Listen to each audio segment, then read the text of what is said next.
Build up build up build up, এটা কি 8 এপিসোডের ওয়েব সিরিজ নাকি? এটা তো সিনেমা। হাই, আমি রূপম। এখন কথা হবে সারিফুল রাজ, তাসনিয়া ফারিন, মোশাররফ করিম অভিনীত আপকামিং বাংলা ছবি, যার নাম হচ্ছে ইনসাফ। ছবিটা পরিচালনা করছেন সঞ্জয় সমাদ্দার, যার লাস্ট রিলিজ ছিল মানুষ, জিৎ অভিনীত।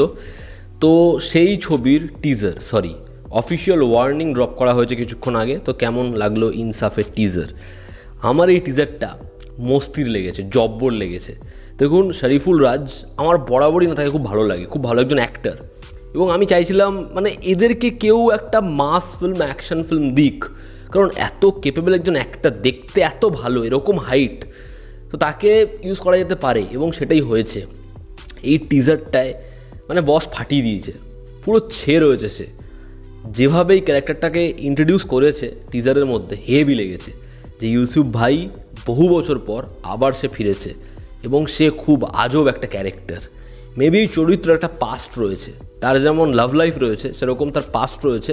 মেবি তার বাবা বা কাছের কোনো মানুষ যাকে সে সিস্টেমের হাতে পিষতে দেখেছে, যে কারণে তার দাবি যে এই দেশে জন্মেছে কিন্তু সে দাম পেয়েছে এমন হয়নি। এবং আমরা একটা সংলাপ শুনতে পাই টিজারের একটা পয়েন্টে যে শিল্পীর কোনো দাম নেই। মেবি তার পরিচিত কেউ যে মারা গিয়েছিল, যে কারণে এই চরিত্রটার এরকম একটা অবতার। এবার সেই ক্যারেক্টারকে আটকানোর জন্য আনা হচ্ছে তাসনিয়া ফারিনকে, যে একটা কেস রিওপেন করছে এবং সে ট্র্যাক করার চেষ্টা করছে চরিত্রটাকে। এবার সে কি ধরতে পারবে কে? এই টিজারে যখন ওই পোর্শনটা আসে যে M134 চালাচ্ছে ইউসুফ ভাই অর্থাৎ সারিফুল রাজ, হেভি লাগছে। ওই মিনিগান নিয়ে ঢুকছে, চালাচ্ছে সলিড।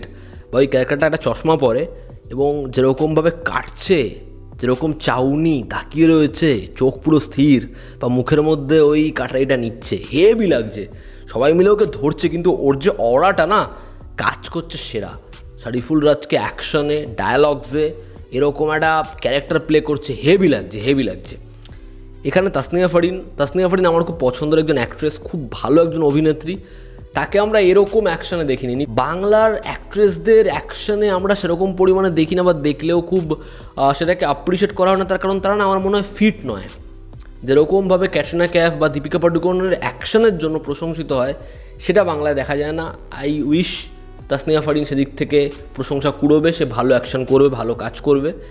এবং একদম শেষ ভাগে যখন মোশাররফ করিমের এন্ট্রি হয়, তার ওরকম বিয়ার্ড, ওরকম গগলস পরে রয়েছে, হাতে শর্টগান, এবং ডায়লগটা শোনা যায়, আমি অমানুষ মারি, মানুষ মারি না, জাস্ট সেরা।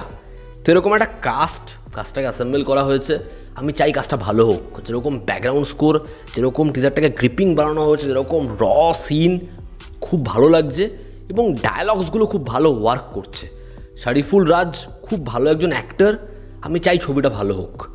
সঞ্জয় সমাদ্দারের কিছু কাজ আমার পার্সোনালি ভালোও লেগেছে, আবার কিছু কাজ ভালো লাগেও নি।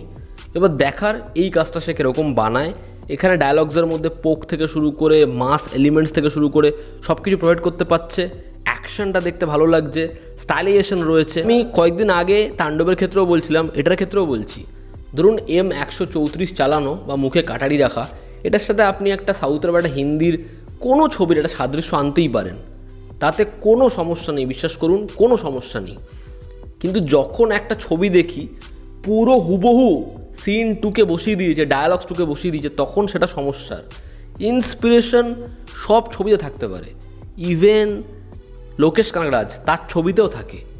এই যে বুলেট ট্রেনের থেকে লিওর যে সিকোয়েন্স, তাতে কি যায় আসে? ছবিতে সেটা দেখে মস্তি পাচ্ছি, এটা হচ্ছে প্রশ্ন। মস্তি পাচ্ছি, এখানেও দেখে মস্তি পাচ্ছি, মাথায়ও সব আসছে না। তো যে কারণে আমার মনে হয় টিজারটা খুব অ্যাট্রাকটিভ, স্টাইলাইজড, এবং সারিফুল রাজ ভার্সেস মোশাররফ করিম, আমি এই ব্যাটেলটা দেখার জন্য মারাত্মক এক্সাইটেড। দেখার ছবিটা কেমন হয়, টিজারটা আমার খুব ভালো লেগেছে। আমি ডেসক্রিপশনে লিঙ্ক দেবো, না দেখে থাকলে অবশ্যই চেক আউট করো। জনতা আমাদের পাশে আছে, আবার দেখা হচ্ছে, টেক কেয়ার।